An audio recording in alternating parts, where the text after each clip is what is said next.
All right, as you can see, I've got some painted rocks in front of me.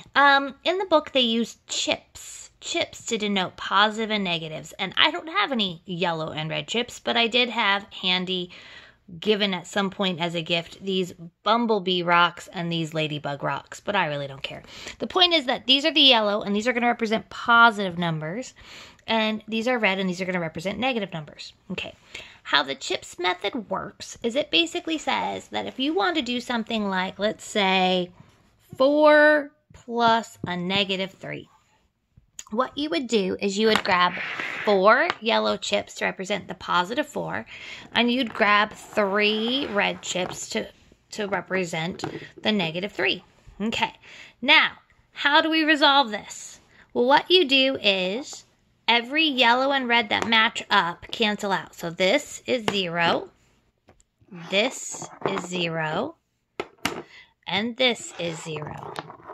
Your final answer is however many you have left, and the color says whether it's positive or negative. So we had yellow was positive and red was negative. So my answer here is a 1, but because it's yellow, it's a positive 1. So this answer is positive 1. All right, let's try another one. What if I had, for example, negative 5 plus 3?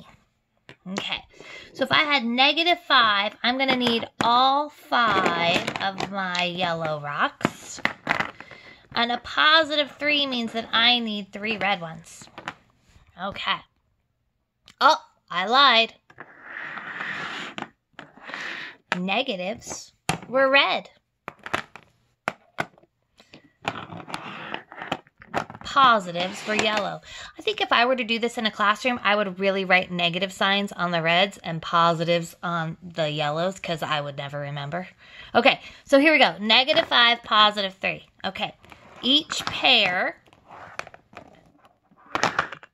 and then this is what I have left. So I have 2 reds left, and the reds are negative. Okay. All right, let's try one more. Let's see if I can't screw this up.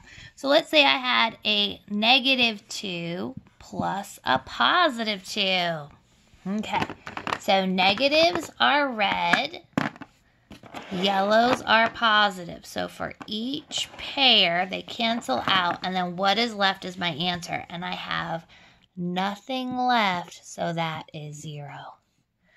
All right. The chips method is a good one. It's tactile. It gives students something to touch and stuff. Obviously, there are some drawbacks because if you can't remember which one's positive, which one's negative, then you get confused. The other thing is that you need a lot of them. I only have 5 of each color, so I'm limited in the types of addition and subtraction problems I could do. So if you wanted them to do bigger addition and subtraction problems, you're going to need more of these. Okay, so think about that before you try and implement it into your classroom. It could be maybe a station in your classroom where students work on it in small groups while other students are doing other things. So that way you won't need as many for every pair of students. But these are just some ideas to think about. So this is the CHIPS method from our book.